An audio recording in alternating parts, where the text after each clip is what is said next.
Hi everyone, in front of me I've got Honor Magic V6 and let me share with you how to activate automatic software updates on this device.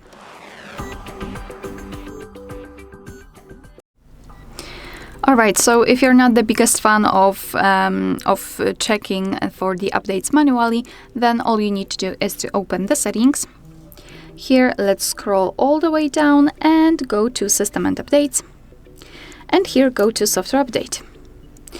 Now let's tap on the three dots icon in the right upper corner and go to Device Settings. And as you can see here, we've got two options. So first of all, make sure that this option is turned on. So if you've got it like that, just tap on the switcher, and thanks to it, your device is allowed to check for the software updates and downloading it, which is great. And I also highly recommend to keep this option turned on, so update overnight. Thanks to it, your device is allowed not only to check for the updates and not only to download them, but also actually update the system. So it will do it overnight when you're sleeping. As you can see, it will start around 1 to 5.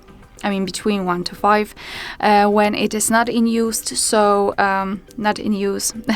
so you won't be disturbed. Probably you will just sleep and your device will do everything for you and you will wake up to a brand new system. Alright, so that will be all. Thank you so much for watching. Please hit the subscribe button and leave the thumbs up.